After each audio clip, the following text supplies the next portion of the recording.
This book you shared, Nexus, by Yuval Noah Harari, really gets you thinking, doesn't it? Like, it's not every day you read something that suggests humanity's facing a crisis because of, well, information itself. Right. And the way Harari lays out his argument is so fascinating.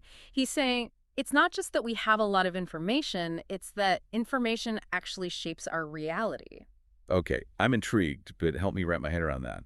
He compares information to music, saying, music doesn't really represent anything concrete, but it can make you feel things, connect with people, even, like, start revolutions. It is like music, isn't it? A good analogy because we all get how powerful music is, even though it's not. Like facts and figures. Take a national anthem, for instance, those melodies and lyrics that tap into something deeper, a shared sense of identity, of belonging. I see what you mean. It's like those intangible things, those shared beliefs. Those are actually the frameworks we build societies on. But where does history fit into all of this? Well, that's where Harari really takes us on a journey. He starts way back with ancient myths.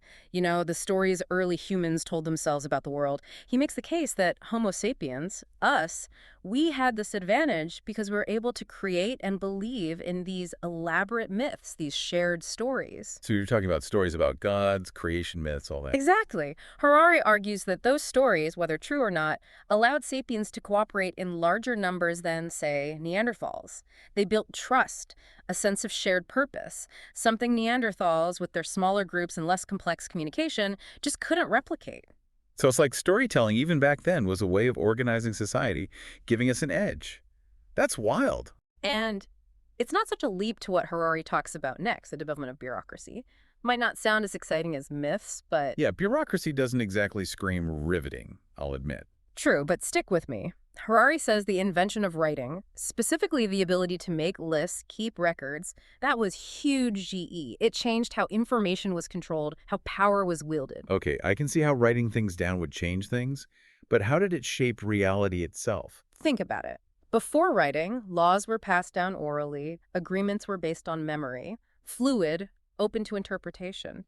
But when you have a written law, a fixed record, Things get a whole lot more rigid. exactly. Suddenly, whoever controls those records controls a lot more than just ink on a page.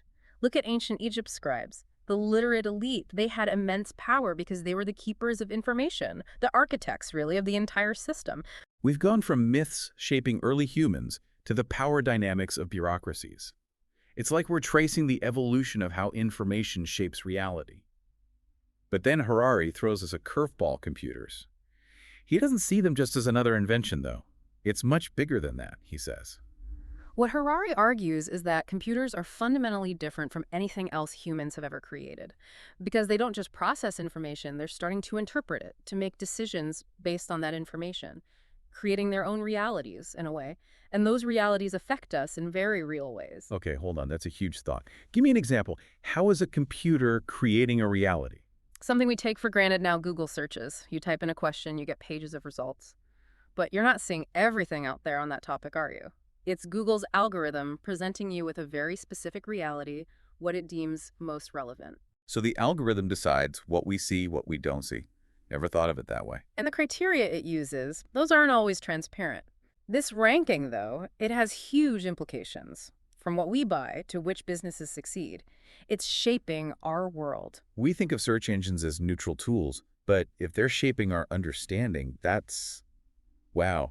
And this is what Harari warns about with algorithms, right? That part about Facebook and the Rohingya genocide really shook me. It shows how even good intentions, without thinking through the consequences, can go terribly wrong. Facebook wanted more user engagement, which, from a business point of view, is logical. More engagement, more ad revenue. But then those algorithms stumbled on a scary fact. Outrage, fear, anger, that stuff keeps people glued to their screens. So the algorithm's designed to keep us scrolling?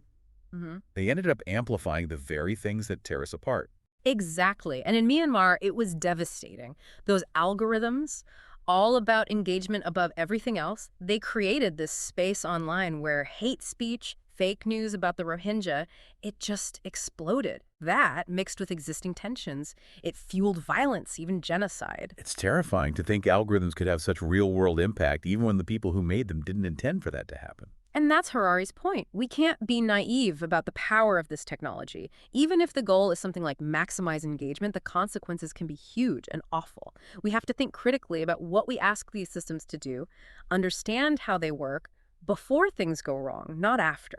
This is a lot to process, to be honest. Myths, bureaucracies, now algorithms shaping our world makes you wonder where we go from here. Does Harari offer any solutions, or are we, doomed to be swept along by this information tsunami? Harari's not big on easy answers, which I kind of appreciate. He'd rather make us think hard about the problems than pretend there are quick fixes.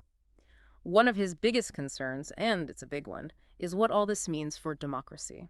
Yeah, that makes sense. We've already seen how algorithms can be used to manipulate elections, spread all that fake news. It's exhausting trying to keep up. Exactly. Yeah. Harari says for democracy to work, people need good information, right? They need to be able to think for themselves, debate, disagree even. But these algorithms, they're always filtering what we see online, personalizing our experiences. Which at first sounds kind of nice. Right. But the downside is it creates these echo chambers.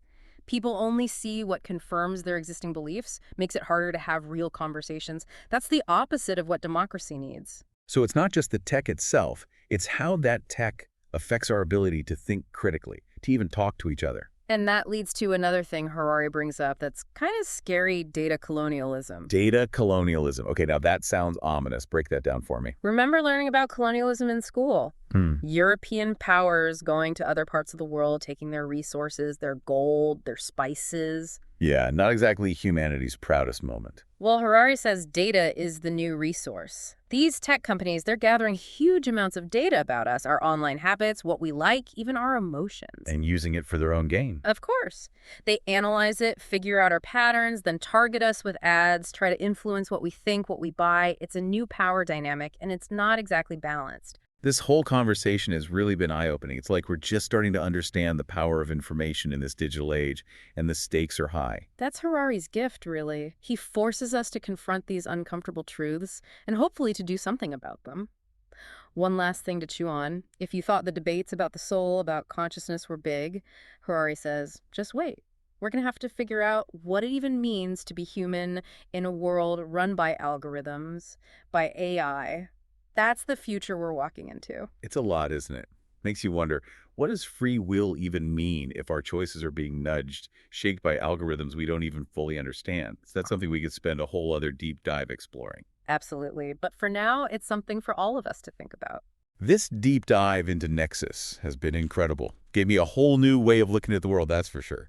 Thanks for joining me on this. It's been a wild ride. Anytime. Always enjoy these conversations. And to everyone listening, thanks for being here. We'll be back soon with another deep dive into the ideas shaping our world. Until then, keep those minds curious.